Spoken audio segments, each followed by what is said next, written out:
1, 2. Testing 1, 2.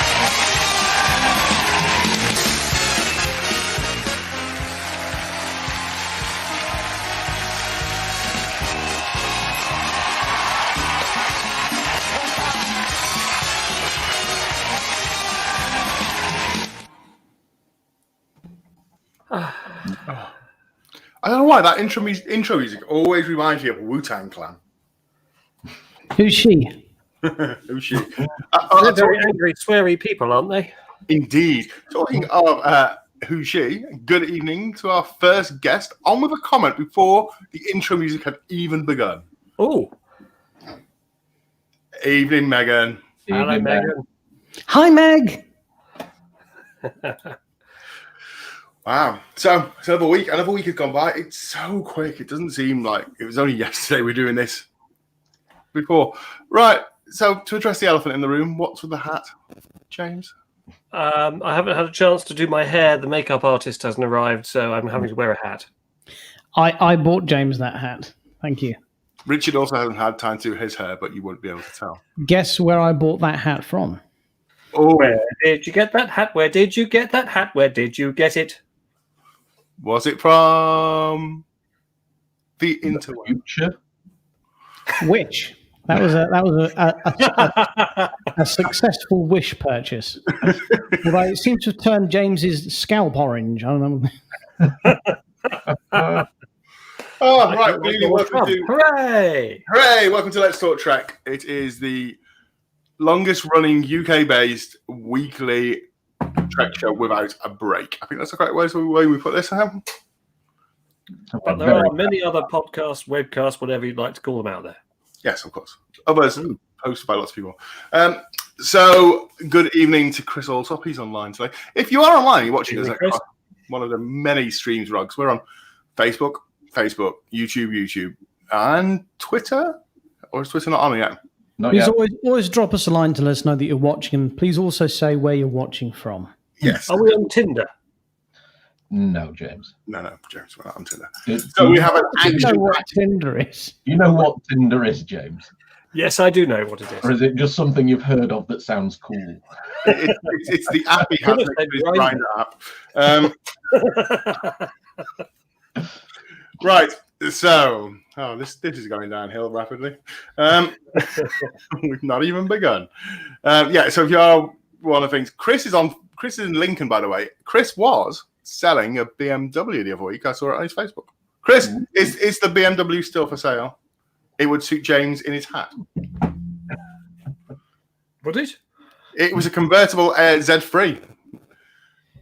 I thought I'd need the flying DeLorean to suit this hat. No, Z3 is definitely in your head.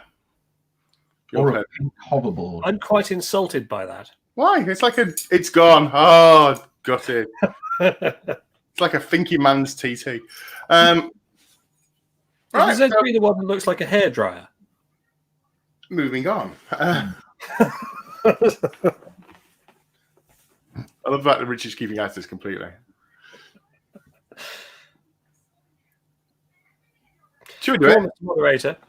Let's do our first feature tonight. It is called Booze Reviewz.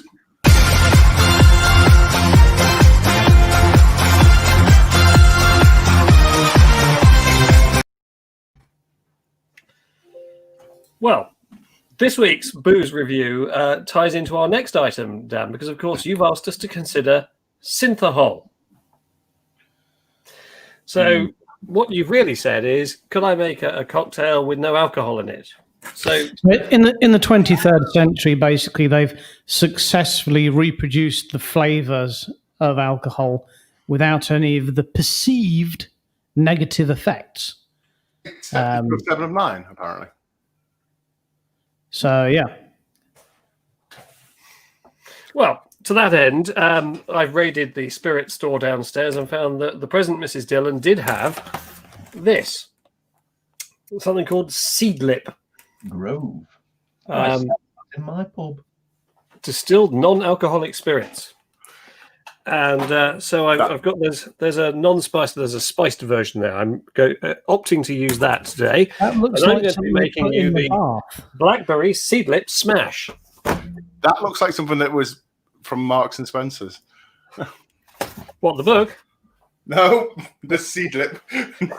Oh, I don't know where it came from. I wouldn't have bought it myself. But there we go. So, for this recipe, you will need a tumbler, a muddler, Oh, God. 5 blackberries that you will see I've already got in there. What are the odds on going through the glass?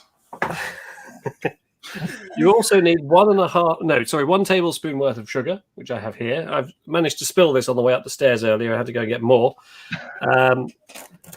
Some crushed ice, which I forgot until 2 minutes before we were coming on air and ran downstairs and got. So it's not very crushed at the moment because basically I've just done that to it.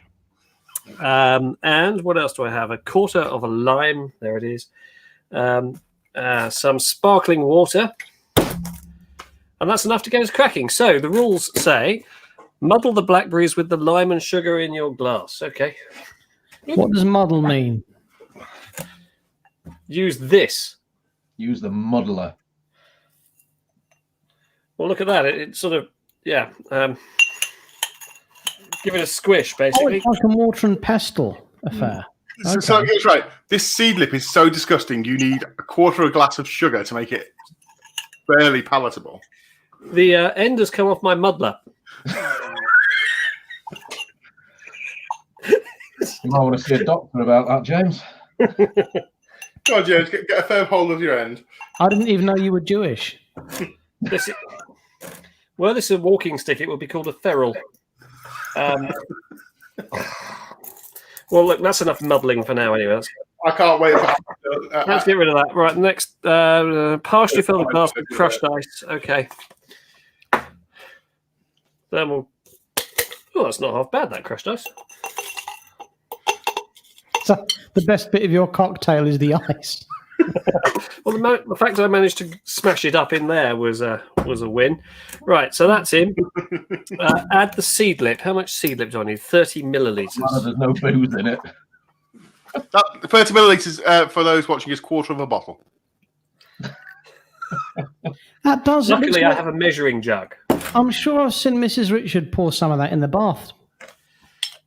It does look like that, though, doesn't it? It looks like bath oil. Right, so in goes the James, are seedlip. you sure that isn't bath oil? This might make you quite ill. What's We this really question? should put Carl on to do a cocktail next week. Always wondered why the bar owner doesn't do this bit, but the blood-sucking lawyer, oi,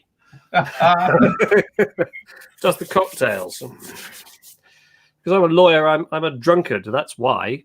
What, you've been accepted to the awards? Wow, when did that happen? Top up with sparkling water. Here's some Well, he was shaking that before he Oh, opened. you've got some San Pellegrino there.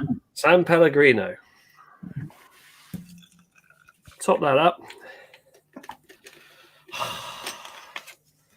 Right, and serve with a wedge of lime. So just remind us how this is related to Star Trek. Well, it's got no alcohol in it. Do you stir it? Oh. Now, have I got anything I can use as I suppose I can use the muddler to swizzle it.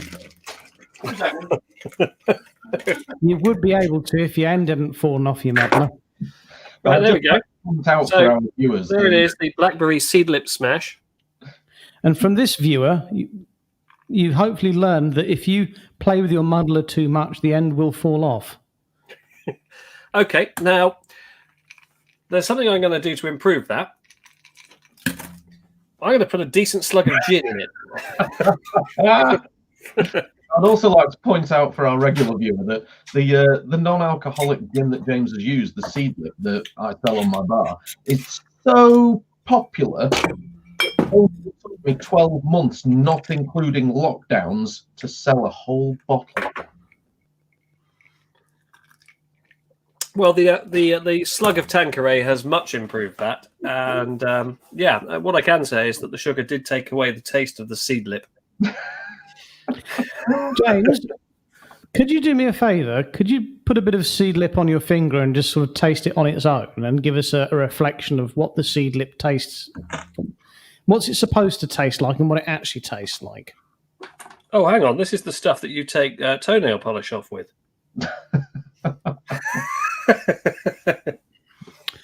And And has everyone else? Have we got a feature going for Synthahol next? Have we? Yes. Yes. Yeah. Well, I mean, I'd have to say I'm not impressed. Right.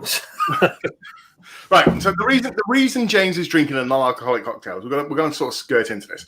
If you have watched one of the first couple of episodes of Discovery season 3, there was a point when Booker was talking about Synthahol, and I raised the question, and many of us have, about how was he able to talk about Synthahol? Is he the chap with the merchant ship?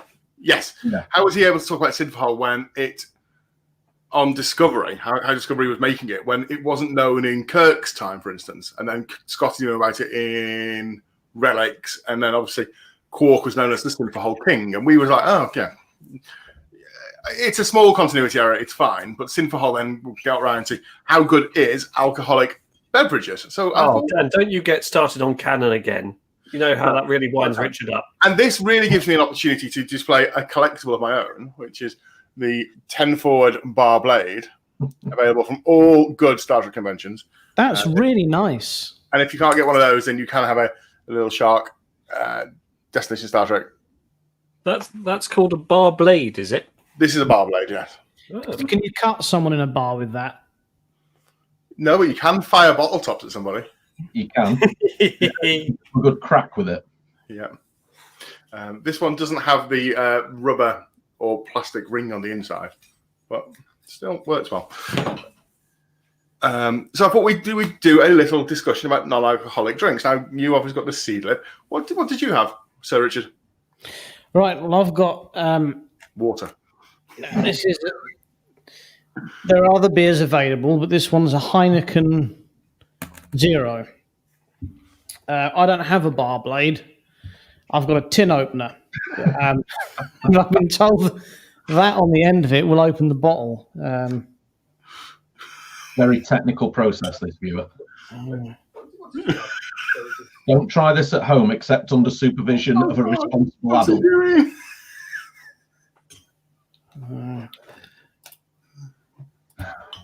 Oh, hang on. It's a lever. There we are. Right.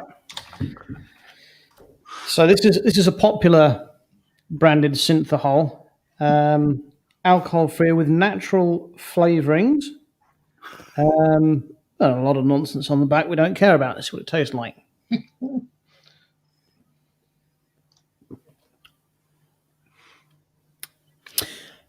It tastes a lot like beer without the fun.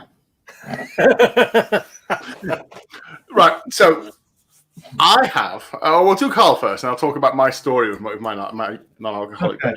So I got the luxury category of wine. So I have procured this non-alcoholic sparkling white wine.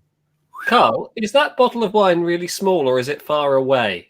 No, it's very, very close and very, very small. Close and small. Ooh. So we're Careful you don't knock the muddler off. we're going to crack this open. There we go. Look at that. You can see the bubbles already. Oh, how exciting. Okay, so here we are. Oof. Oof. There we go. Oh, that doesn't need to breathe, does it? No, not at all. So What year is it, Carl? this year. No, what year is the wine? Yeah, this year. Just genuinely, Carl, because you do know something about alcohol without being an alcoholic. Whenever I watch episodes of programs like Frasier and they talk about and they go, oh, yes, that was a good year. Like, imagine if you invested a load of money in wine that was bottled this year. Like, no one's going to say, oh, that was a good year. No, not 2020 wine. It's a very good investment. It has all So if you sorts of really tax don't advantages. like someone, you'd buy them a bottle of wine that was bottled in 2020. So we're going to give this a go now. Let's get a whiff of the bouquet. Where's it from, Carl? It's from his kitchen. Or out back. My God, it's German. German. Does it convey to you notes of, say, the Schneewald, of the Ruhr Valley, maybe of losing 2 wars. It's got a maybe very, River Rhine. it's got a very distinct aroma of, I don't know, the bottom of my washing basket. Excellent. Down it. Well, for a start, the name is a complete lie because it is anything but. Is it more like the Hornet's ankle? Oh, it's called the bee's knees, and it's more like the whore's armpit. Yeah, it's family show, Richard. Family show. If you can I said armpit. if you can have sparkling grape juice, do yourself a favour and just buy Schlur. Okay, so similar brand. fair enough. Right, my turn. Three so far. So I went to the local supermarché and purchased some Old Moot cider, which is their berries and cherries, 0%. Now, firstly, I'd like to point out that when this was put through the self-service checkout, beep, it requested a supervisor to come and authorize it for the purchase of alcohol, which seems a slight error on their part. I could go into the technicality as to why, but I won't bore you. Then I was wondering if I took it to work tomorrow and sat at my desk and drank it, could I get away with saying it's non-alcoholic and the company policy says no alcohol in the workplace? Really, my company policy specifies alcohol is obligatory in the workplace. I mean, that was my workplace standing order. Just talking about Richard's one, I can see a comment there from Mary Ann. I'm not sure if you can see it, Carl. Yes. Beer without the fun. And there's also one from Alan Window. Because I have to. Right, so let's sample the Old Moot. I'm going to use the Station Starbucks Limited Edition Bar Blade Opener. And so I'm going to see if I can still do this. You're going to break the top of the bottle. I'm not. There we go. Thank you very much. Never broke it at all. We couldn't see what happened there. It popped off. He's lacerated his hand and he's trying to contain the bleeding. Yeah, I'm very pale. Let's with the nurse, eh? Before he even drinks it. It is cold. It is cold. James, are you still drinking that filth? It's got Tanqueray in it now. It is essentially cherry. I'm not wasting the good stuff, though. This is Anno gin, the best gin. This is essentially cherry egg. The question that I'm going to ask you is, if you were on a deep space assignment and you were, months from civilization, and you had the option of, a crate of what we've been drinking, alcoholic, synthetic alcohol. So you sure non-alcoholic? Non-alcoholic. You could have 24 bottles of your Heineken, Richard, or you could have one real bottle of real stuff. No, I appreciate the theory behind this. Yeah, no, it's a very sensible, but I've got to come clean now. I've spent a lot of time in prison, and I used to work in one. So literally, I know how to make alcohol out of literally just crusts of bread. I would turn these drinks into something, even if I just had to add some toilet duck to it. Were you doing your job correctly? If that's what you learned from it.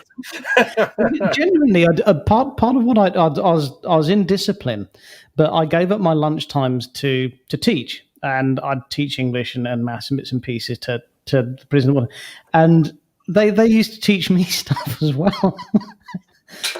Some of the stuff I've learned how to do.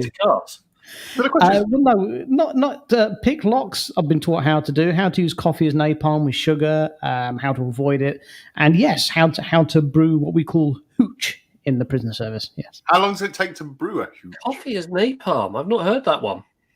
It's a nasty one. Can we not go into this because we're live on Facebook? I do not. I do not want an anti-terrorism tag on the feed. So yeah.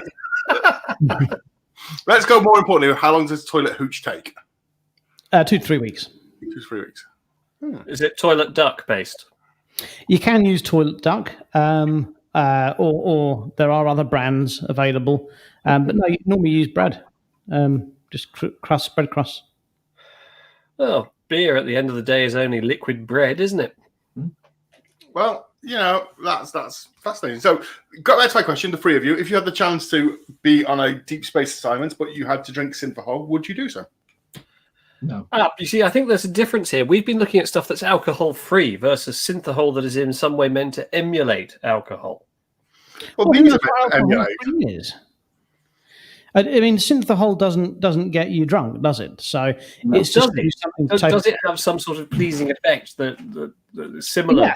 To? So I can't stand fizzy. I don't mind like cherry Pepsi Max or something like that.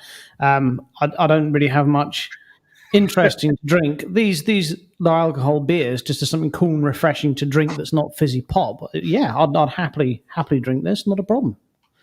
Not sure about the rest of your samples. But all we know is that Jean-Luc Picard goes into space with crates of Chateau Picard on board. So,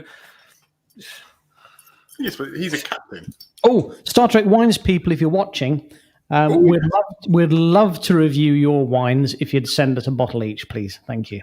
And if you could make it the triple bottle set each, it'll make our reviews so much more fun. Really good. Yep, we please. could do a 3-hour review show. Do a whole show just on the wines. The Trekkie's Guide to Getting Sloshed. I can see this. Interestingly, if you are one of our people that are still watching, I assume we've still got watchers, have we, Carl? Keep going. Excellent. We've still got watchers on, which is great. Please tell us, what is your favourite type of alcohol? Because we will endeavour to try some, maybe, at some point in the future. Right, let's move on. Next up, we have one of our favourite features. Oh, let me get my little whistle. Absolutely. Fall off. Oh no, that was your muddler.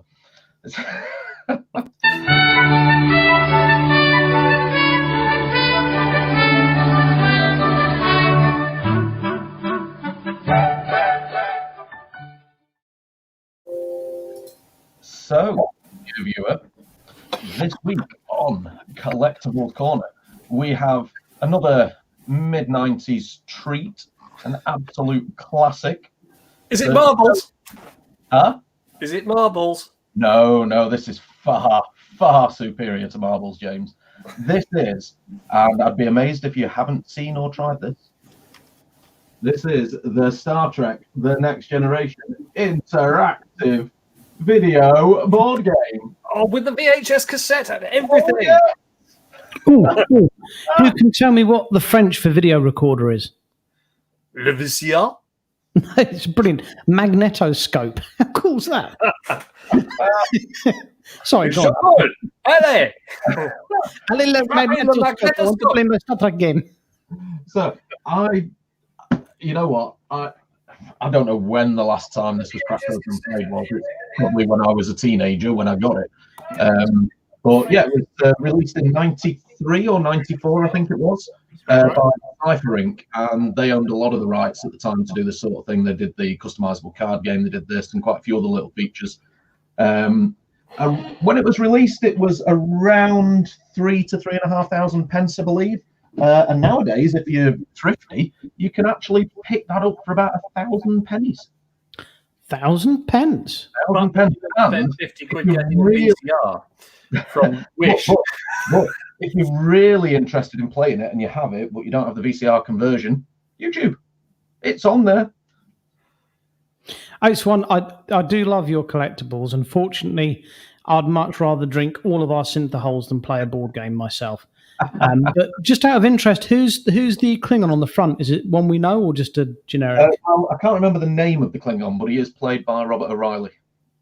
He's the one on the video who tells you that he's now taken control of the ship and you're spending the game trying to get to the bridge. Do you have to pick up things like a phaser and a tricorder and stuff Yeah. on your way, and then you can storm the bridge and retake the Enterprise from Robert O'Reilly? Do you not remember? You've only got 1 hour. Beach. Yes. Robert O'Reilly, we've had the benefit of having a drink with him, and he's great fun. He really quite liked our cardboard Riker. So how many times have you played this board game with your friends, Carl? Oh, crikey, I think I only played it once, maybe twice. The How trouble is, long ago? over 20 years ago. So you probably still Why don't we play a game live next all week? in there? Well, yeah. Yeah. You know, I'll find a a conversion on YouTube somewhere, and yeah, because I haven't got a clue. The problem was, of course, if you played it too much, then obviously you knew what was going to happen and when on the video. Fundamental flaw of having a game that you can play repetitively. What was the We can first? make our own version. What was the first one that was? What was that game called? The first video, but Nightmare was it called, or what was it? Atmosphere. Atmosphere. That was it. The idea Atmosphere. is if you'd like us to make a version of the Star Trek Interactive VHS board game, then let us know, and Dan will arrange it. Yeah. We'll make it. We can make it as a Riker's Beard Trekkie's Guide merchandising product where you've got to navigate to the bridge. You have to navigate CBS. please send all casting videos to dan@trekkiesguide.com, where I will review them and then decide. In costume. Fantastic. Yes. Let's do that. This could be a fantastic project. Before we move on, I've got something I'd like Carl to evaluate. I've been on the internet and I've been on eBay and I've found something that I understand is quite rare. And if you can find a good piece, is quite valuable. Didn't have the original packaging, but the seller assured me it was the real deal. So I'll just grab that now. Oh yeah, I'm intrigued.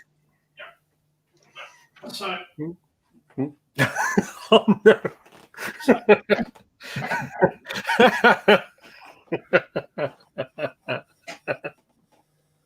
so this is Spock's original space helmet toy that was released, I believe, in the 70s. And honestly, you'd think it was brand new. It doesn't say Spock on it. Yes, it does. Oh, does it? Oh, it's a bit pixelated at this end. I think the flashing light is playing havoc with the autofocus, to be honest. Well, yeah. What to say about your amazing find on the internet there, Richard? Yeah. It definitely unique. Just out of interest, did it come with a certificate of authenticity? No, he didn't have the original packaging or anything. I mean, that's quite surprising, to be fair, with something that's so rare and collectible. I hate to tell you this, mate. I think you've been had. Well, you don't think this is a genuine? Got a suspicion it may not be an original. Just out of interest, did it come with a certificate? I'm a bit disappointed about that. This set me back almost 30,000 pence. 30,000 pence. Yeah, Right. The seller said it was worth at least twice that because it's got. Look, it's the real deal. Yeah. Where would you wear it? On your head. What's that comment that Chris Alltop has just put up, Carl?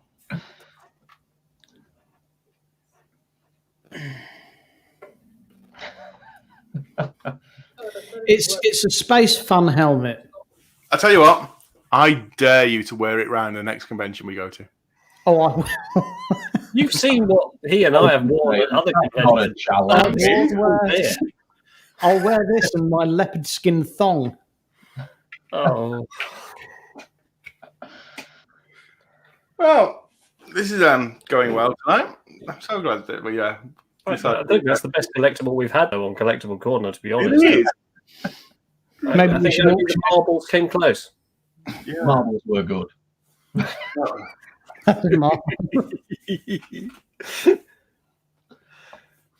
Okay, so let's have a look at our next feature, which is called the Captain's Collection.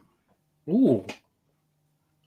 Now, you may have seen this do it. It's going to be a special edition. It's released. It's sort of the amalgamation of all the little documentaries that William Shatner has done over the last 20 years. 10 years. 10 years. Yeah, 10 years. There's the captains. There's other bits and pieces. It's going to be a 4-disc Blu-ray collection. It's got the captains in it. It's got, I'm just reading off the script now, Captain's Close-Up, Chaos on the Bridge, Get Alive is going to be on there as well. Still Kicking, the Shatner documentary, is a bonus. Bonus Shatner features including Shatner the Firefighter, When the Wall Came Down, and Ponder the Mystery is a music video from Shatner's prog rock album of the same name. All of this can be yours. Just to qualify, is this a best of, like best clips, or is it all of the documentaries being released? Now, there's also going to be a special edition of this, which has 5 discs, which have got an extra disc, and the extra disc is William Shatner's Gonzo Ballet, which gives you a look at Shatner's involvement in ballet. So if you wish to see the Shat do ballet, you can buy the 5. Is it actually anything to do with Star Trek other than a couple of interviews and then 4 discs worth of Shatner specials? The answer to that is take off the screen. No, it's not. What I would like to say is that there is nothing, bar nothing, that cannot be improved by the addition of Shatner. That's not true. That is true. I disagree completely. Well, you're wrong. I know a couple of things that can't be improved by the addition of Go on, Shatner. then. What can't be improved by adding Shatner to it? Calm down. Let's do this fairly. Dan, state your case. There are certain things in this world that do not need William Shatner in. Sorry. Yeah, but such as provide an example. Let's go for it. Provide an example, Dan. Okay, but the family-friendly example, Star Trek Discovery, does not need William Shatner in. Right. No, it doesn't need, but would be improved by having William Shatner in it. Imagine if he turned up and he was just in the bar somewhere on the ship and he was doing some of his spoken word music. Rocket Man. Yeah, it'd just be brilliant. Hasn't he been dead for 1,000 years at this point? Well, William Shatner hasn't. And it doesn't... Oh, look, miscongeniality. Thanks, Chris. At the moment... Case made. Case made. Provide an example. Oh, your marital bed. Well, I'm not saying anything. I'm not saying that it wouldn't be improved by William Shatner's presence. Especially if he was cheering me on. And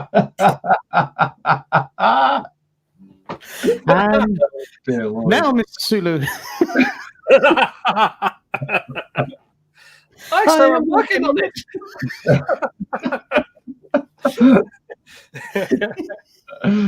What's he gone to get? I have no idea. He just went to go and kick his cat, I think. Oh. Right. Ow. I just fell into the desk. I can't find it, which is annoying. So we're trying to find something that couldn't be improved by Shatner. Yes. Well, that's Star Trek related. It is. William Shatner's very Star Trek related. The only thing more Star Trek than William Shatner is Jonathan Frakes. Right. The real answer is apparently non-alcoholic this goes straight through me. So William Shatner, just as an average, sort of thumbs up, thumbs down for non-alcoholic beverages. Shall we do a show of hands? My hand's so far down, I'm afraid you can't see it. Right. Okay. Let's move on to our next thing. Wish. Hooray!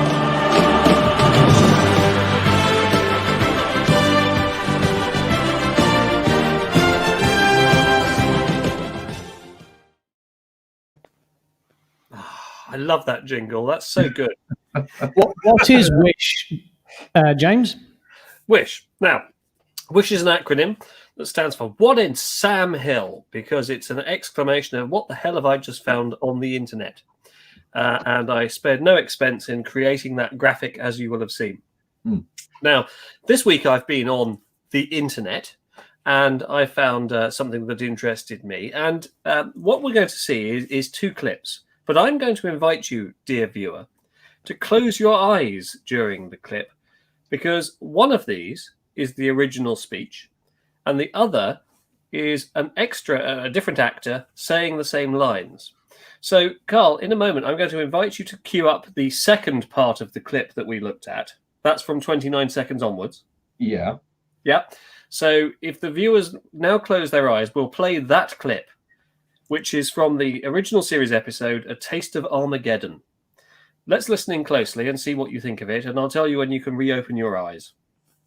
Growing up, I liked things like The Twilight Zone. I liked things like, I was a Star Trek fan because I didn't know whether I was going to see an adventure story or a quiet relationship story or a story involving some sort of social political commentary.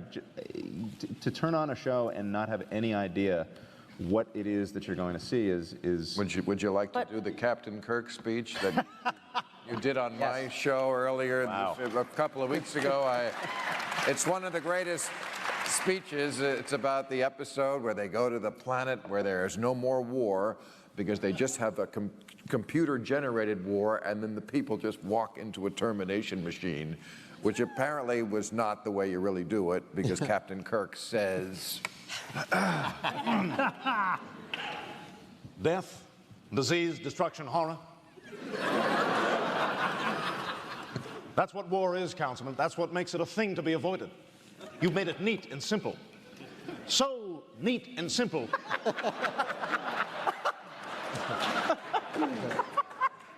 That you've had no reason to stop it. All right. And you've had it for 500 years.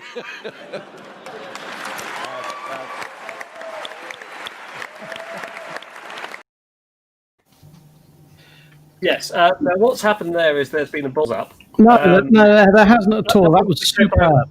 Well, that was part of the clip. It was more than the clip I was expecting. Do you have the other bit that I asked you to download? Well, this is... So the other bit literally is from 0 to 28 seconds on the video clip you sent me. So like 10 seconds of it is nothingness and intro. Right, what's happened there is you've used the wrong clip, Carl, but never mind. I've used the clip you sent me the link for. What I was hoping for there was that we were going to have the Seth MacFarlane delivery. Sorry, can I interrupt you? Delivery and see if our viewer could discern the difference between the two. Well, that's why I sent you on the original as well. Guys, we've had a comment land from Andrea saying that she loves the Orville and she can't watch it anymore since it went to Hawaii or something. Hulu. What's Hulu? Hulu is Uhura. We've never talked about the Orville on this show. I love the Orville. Yeah, I love the Orville as well. I think the Orville is absolutely no. Chris, we didn't. Not at all, Chris. The Orville's just super. Now there's a lot of people will say, well, it's Star Trek, it's not Star Trek. Well, it's my Star Trek, it's not your Star Trek. Man, Discovery's not a Trek, is it? Just think if you've watched the Orville, just take it as its own, as a show. It's absolutely brilliant, and it really reflects what I think are the fundamentals of Star Trek philosophy. If you watch that show, I think it tries to teach you a lesson every show. It tries to entertain you every show. It's basically a TNG reboot, isn't it, Richard? I love it for that. With a lot more comedy, definitely. Yeah. Which is no bad thing. That's the one thing possibly that you could have made TNG a bit better, was maybe a bit more comedy. Who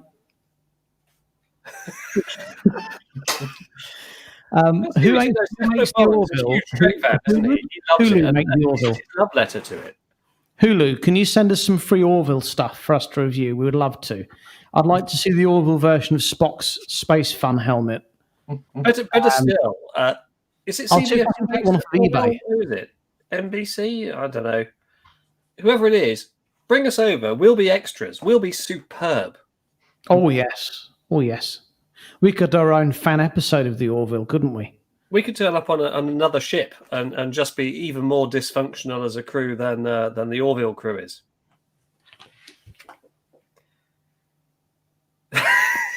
Dan, why don't you just use your microphone? Yeah. Because I just like throwing inappropriate things up while you're talking. It's much more fun. In our households, he drew a picture of a penis. That was last night in Zoom. Behave. At least I think it was, but its modeler fell off, and I'm not sure what it was. Yeah, so Discovery, we could manage that.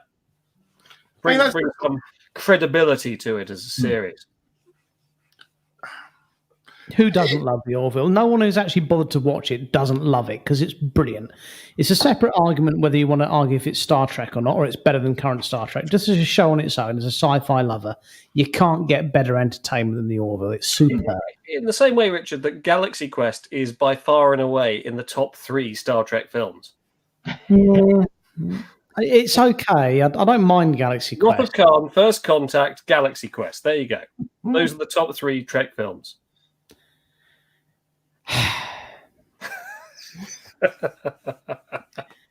The problem you've got there, James, is that you're wrong.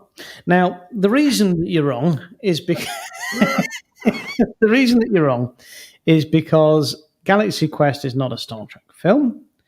You've not included Undiscovered Country or The Final Frontier. Final Frontier is obviously 4th. I mean, how can finding out that Spock has a brother called Cybok not be a brilliant film? The first of Spock's unknown siblings. Yeah, he's got them. He's all over the place. Vulcans do live a very long time, so it's I think Sarek put it about a bit. Now, interesting. I mean, this is slightly off the subject, but it'd be interesting to see what other people's views are on if that is some of the best sci-fi that's out at the moment. Like Richard says, like Orville.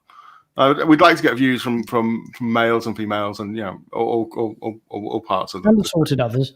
Yeah, The Mandalorian, in my view, is the best sci-fi I have seen in a long time. Now if anyone's been lucky enough to watch Raised by Wolves yet, the new Ridley Scott one, that's actually got a bit dull towards the end, but it starts off very well. I was asked yesterday why our Star Trek show on Off Sunday actually isn't more inclusive. Why there are no female guests? Yeah. We'd love to have some female guests. Put yourselves forward, ladies. No, this week we are. This week I'm identifying as being a female, so we're covered. Okay, moving on. Right, next it is Anson Mount and Metty. Look at he's such a handsome man, isn't he? Isn't he just? He's very pretty. Now, this is the news that I was standing opposite him in the bar at the Hilton, and he was just smouldering. He was in the toilet. What a guy!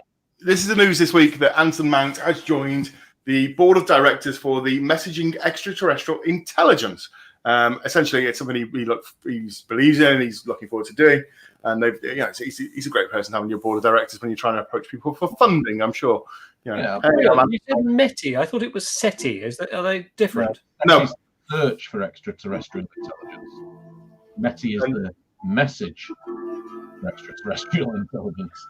Absolutely. Well done. So does that mean they're trying to send a message out rather than to receive? Yeah. Right, okay. Absolutely.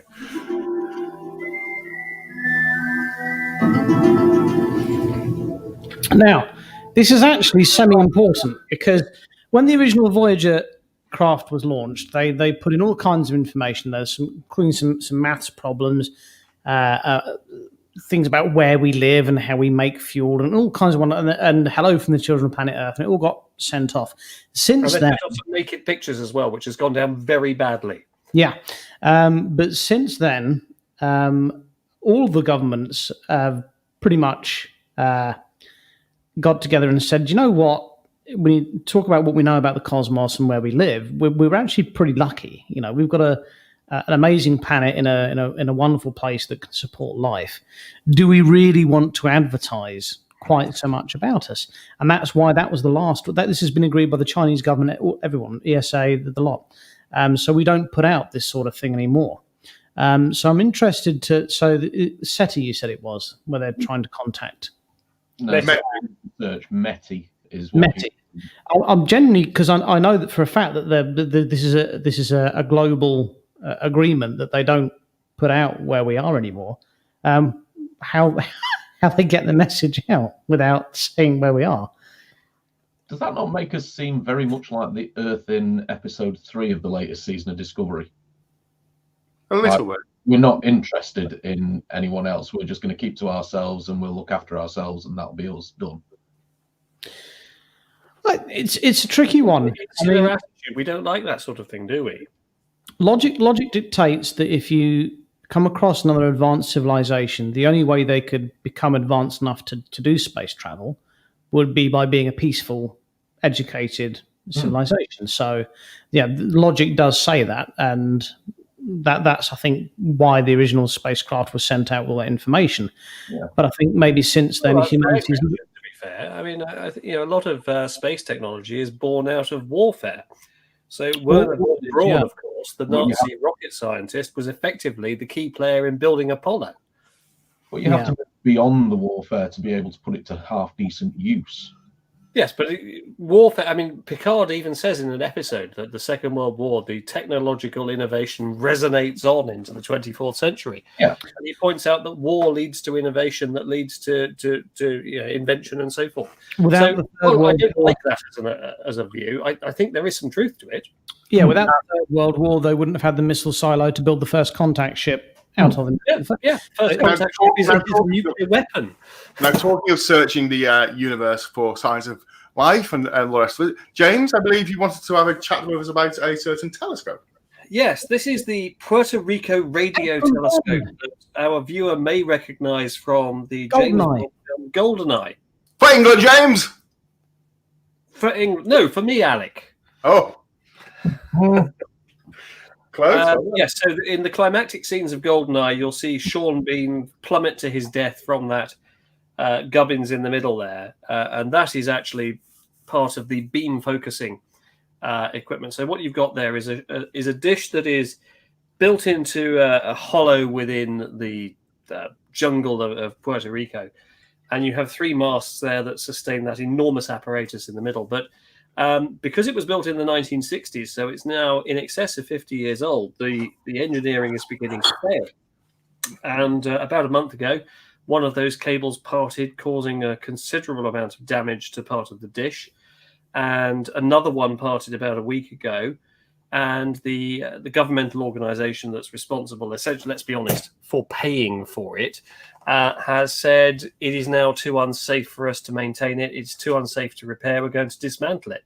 If you look at the BBC article on it, they pretty much say, look, it's so dangerous, we don't even dare risk trying to take it apart because trying to take it apart will cause it to collapse. So I think that very sadly, this monument of human achievement, I think it is a marvelous thing because it was designed, I think, initially to probe the ionosphere, but it's been used for all sorts of things since, including, I think, SETI may have had something to do with it. It wasn't a film prop then. It's not just a film prop. No, it genuinely is. It's a bit of the X-Files. Mulder went there once. It's going to be allowed, sadly, to fall apart.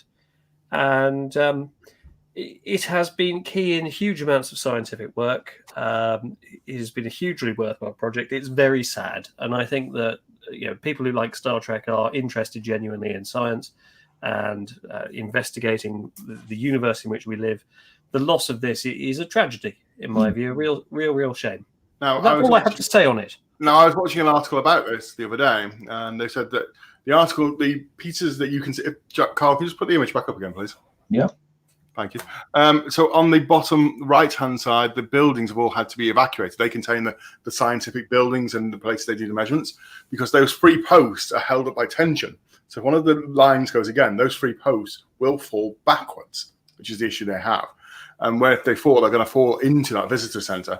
Now, the current way that they're thinking of taking away the dish is by dropping explosives out of helicopters, is one of the options that's been proposed by the Puerto Rican government. If any billionaires are watching, though, that would make a great layer. Like if you wanted to start your own evil organization. Yeah. Now we know that layer, wasn't it? Now we do know that Elon Musk is a friend of the show, and Elon Musk, if you're watching, great layer. I think it would make a wonderful family-themed restaurant. Or if Tony Hawk's was to buy it, it'd make a great skate park. Oh, I'm not into roller skating. I'm not 12, but it really would make a fantastic restaurant, I think, or layer. Or is it layer or lair? Layer. Layer. It's a layer. It's Austin Powers who describes things as a layer. Yeah. No, it's and where is it in Puerto? Where's Puerto Rico? Is it abroad? South America. That dish, by the way, is 305 meters wide. If you're interested. Yes, the weather's probably nice. That would make a wonderful swimming pool. Was it not full of water in the GoldenEye film? And then they opened It came up out of the Yeah, water. because it was disguised as a lake, and they drained it all away through the base of the dish. That's right, clever, that, isn't it? Yes, Marianne, that's right. It was in the 1997 film Contact, starring Jodie Foster and Matthew. Was it Matthew Broderick or Matthew McConaughey? Which one? One or the other? Matthew McConaughey, I think. Chris Allsop has come back to tell us it should be a skate park. He's like, I'm going. No, hold on. It should be a skate park. Imagine if you know those charity things where you put a 2p in and it sort of spirals down to the middle. Imagine being on a bicycle or roller skates or something, just spiraling down to the bottom. That's what I'm going to do tonight if I can't sleep, James. I'm going to imagine that. I'm going to imagine me on a bicycle going around a death dish that the cables might snap at any time and kill me. I put out that our show is might land on you. drinking non-alcoholic beer. Yeah, no, real tragedy, real shame that's going to be allowed to fall to ruin. Any multi-billionaires out there? Jeff Bezos, the chap who runs Amazon, you can get in there. He could probably make it into an Amazon depot, couldn't he? Okay, well, as the show is now spiraling off track, and we are over time, but let's do it anyway. Let's imagine you've got unlimited funds and you can buy one significant thing in the planet. What do you buy? Go, Carl. No idea. Boring. Next, Richard. Pamela Anderson. James. Scotland. Interesting. I'd buy the Russian space shuttles that are sat in that. The Buran shuttles. Yeah, Buran with the roof that's crazy, and there's 2 Russian space shuttles there. I'd buy that. That's amazing. Yeah, but they're never going to be reusable, Dan. No, they would look great in my garden. They'd make a great family restaurant. They'd make a great Airbnb. Yeah, themed Airbnb or family restaurant, I think. Perhaps we should look at those next week. There's some fabulous photographs of those hangars. How far away are they? And how far is Russia? Can we get to this place? Whereas it's abroad, isn't it? I don't think you can go and steal them. No, It's just gonna look. Jump over the water, isn't it? It's just over the pond. Yeah. Alan Window says he would buy the town of Vulcan. Oh, that's in. We learnt this the other week. That's in North America, Canada. North America, Canada. Well, Right, hello to everyone in Canada, and thank you very much indeed for signing up to a trade deal with us to help us out of our Brexit-related. Bon, c'est très bon. Moving on. Critics' Choice Award, Carl. Yes. So this is the news that all 3 current iterations of Star Trek have been put forward for a total of 7 awards, I believe it is. Correct. So you've got. I just pause on that, Carl, to say we live in happy times that we have 3 Star Trek series currently running at the same time. Absolutely. We've never had that before. Never. We've had 2 running concurrently, but never 3. I want to jump in here and say I'm guessing none of these nominations are for acting. Well, you'd be wrong. So I believe you've got Discovery and Picard are both pitted against each other for best sci-fi series. And Sonequa Martin Green is up for best science fiction female actor. Seriously. And Sir Patrick Stewart is up for best male science fiction actor. And you also have... There's no question that he's going to win. Potentially. And if he doesn't win, whoever is judging it is wrong. Absolutely. And you also have Lower Decks, which is up for 3 awards, which are best animated, and then you've got the 2 leads. So Boimler and the lady there. And Mariner. The respective actors are up for best voice actors in their categories. So you've got 7 nominations across 3 current iterations of Star Trek. Just a quick technical point here, Carl. They're up for best voice actors. Is there a category for non-voice acting? I couldn't tell you. What, like actual acting? Yeah, if there's a voice acting and then non-voice acting. I just wondered if there was a thing. On top of that, Star Trek as a whole, I believe the franchise as a whole is being given the Legacy Award at this particular award ceremony in January as well, for its continuing contribution across multiple decades. Yeah, I mean, the only TV show that can match Star Trek in that regard is Doctor Who, but I'm afraid Doctor Who in the last couple of years has gone so far off a cliff, I've given up on it. Now, I concur. Yeah. Never really got into Doctor Who, I'm afraid. So the Critics' Choice Awards. So this isn't anything voted for by the meaningless public. This is by people who actually know what they're talking about, the journos, In theory, know what they're on about, yeah. Okay. Well, Carl, I'm going to have to interject there and say that these critics plainly don't know what they're doing, because where is the apostrophe in Critics' Choice?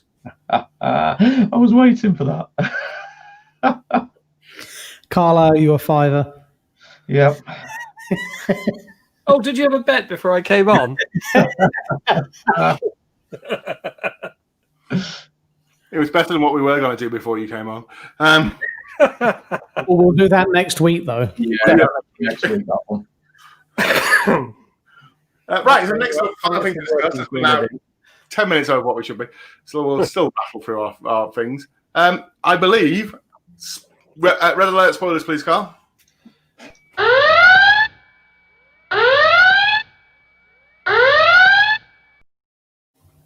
This is your time, if you have not watched this week's Star Trek Discovery, to put your fingers in your ears and la very loudly. We are going to quickly talk about the USS Discovery. That's For right. health and safety, though, if you are going to stick your fingers in your ears, can you please lick them first? We're going to talk about the USS Discovery, not the Star Trek Discovery. So, it's new. It's improved. It's been to the body shop and had some new bits stuck on it. It's new, but is it? Yeah, so these are some pictures I ripped off from somewhere, probably Trek Yards. And you'll notice that when Starfleet has upgraded the Discovery, by the way, a Crossfield class starship, of which there were only 2 that we were ever shown. The other, I can't remember the name of it, but they destroyed it in season 1. It's got new indicators. Yeah, so those are in fact the impulse engines. You'll notice in the top picture that they sort of have that cross-hatching style thing. They're very boxy. In the bottom picture, they look far sexier, like an indicator. A BMW i8, that's what it looks like. Yes. Now, but if you look more closely, can I draw your attention to the neck of the Discovery? And if you look at the top there, you'll see it's a sort of boxy arrangement. It's quite boxy because it was a 70s design, the Discovery. And if you look at the bottom picture, you'll see it's now flared, and that is very much reminiscent of the Enterprise D. If you remember, it had the Cobra head style neck going up. So Starfleet has made the Discovery look far sexier than it did. And the other thing, I don't know if you got the other picture, where the warp nacelles. Now, apparently it's a thing in the 32nd century. The warp nacelles don't physically attach to the ship, but sort of float alongside it, which presumably carries with it some sort of benefit, possibly to do with inertia or structural stress or whatever. But in the top picture, we see sort of a dust, and in the show, you see that it drifts away, and then all that dust disappears. It's now held in place by some sort of magic. And I use all the force they use. Love. How come the bottom picture of this one doesn't show the boxy neck that the last picture did? That's the old version, isn't it? Because if you look, it's got the old engines. But yeah, it is. But the neck's the same as the new version. No, it's not. No, it isn't. That's the boxy version, isn't it? No, it's missing the flared out bit here, isn't it? Now, I did have a think that maybe the detached nacelles aren't for anything other than, we know that Starfleet has been through the burn and lost a great amount of ships at the time. I wonder if they started storing the dilithium in the nacelles and using this magic floating along technology in an effort that if the nacelles decided to just blow up, the main body of the ship could safely take the people away. There's got to lithium isn't usually in the nacelles. It's in the warp intermixed chamber in main engineering. They did make a big point about, and it's not just let's make the ship look cooler. They made a big point about having these attached nacelles. So I think there's going to be some sort of ship-based episode where this is going to come into play, definitely. I mean, the only explanation they've given us so far is the fact that it helps maneuverability. Well, I mean, if all dilithium has suddenly become inert, and I can't see my... Oh, here it is. Of course, this book tells you how that works, and I'll see if I can find the picture quickly. But in short, so people have never really understood what dilithium does. But my understanding is that it's not a power source itself. No, it's a reaction control. Yes, so the matter and antimatter that we know about that combine to create an explosive force. And of course, that explosive force heats up the boiler to turn the turbine to generate the steam to power the warp engines. Dilithium is basically like vodka, and the intermix mixtures like Red Bull. Yeah, basically, where the antimatter and matter combine is through the dilithium crystals. So as I sort of try to understand it, if the dilithium crystals no longer exist in such a way they can absorb both there it is, there's the diagram, absorb the matter and antimatter, presumably it just becomes an antimatter explosion causing the ship to breach, like a warp core breach. So, given the energies involved, having your warp nacelle floating 25 feet away is not going to help. So all it do is leave the for the ship that comes to mop it up. So I'm sure there is an in-universe reason beyond it just looks cool, but we're yet to see it. Nice. Yeah, if our viewers have got any scientific Star Trek explanation as to why the nacelles are now floppily attached as opposed to properly attached, please do pop in the comments, because I've got to admit I'm stumped. I can't think of a single reason why it would help anything. But I do suspect that we're going to have a ship-based episode where they come into play. Yeah. For our American viewers there, he said a ship-based episode. Right. So that rounds up today's show. It has been an hour and 2 minutes when it was meant to be 45. Well, next week, Dan, we'll have to talk about the new badges that are both a communicator, a tricorder, and a personal transporter. Wasn't that lizard guy just appearing? Bing. Oh, sorry. Wrong. All right, enjoy. That was grand. Right. Thank you very much. We'll talk about that next week. So, from myself, Dan from Tricky Side to Galaxy, from Carl, Richard, and James, thank you so much for showing up tonight and watching us. We do appreciate it. If you can do us a favour, if you like the show, if you enjoy it, please make sure to give us a share and leave a comment, because all about help. The Star Trek Wines page. Send us cash. Yeah. If you've got something that you own that's Star Trek based you would like reviewing and giving a value on, please feel free to message us. Carl is running it as a things to review for Collectible Corner. About 3.5 pence, Richard. Not Trek based, James.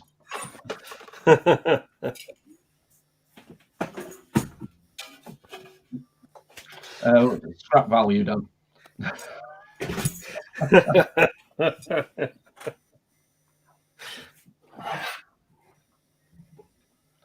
Oh, you spoon. That's enough of this. Right. Do we have a Richard Rant's leaving song, or have we not? The thing fell off. What we do? Oh, you've shaved fully 50 pence off the value now. In the first place. What are we doing? I don't know, it's a lot of noise.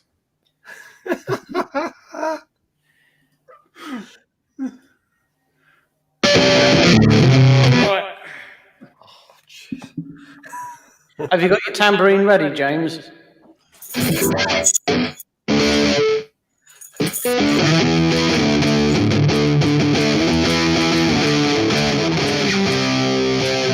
What? I can't remember. What song did you want me to do? I'll be honest, it sounded like you were going to start doing a whole lot of love.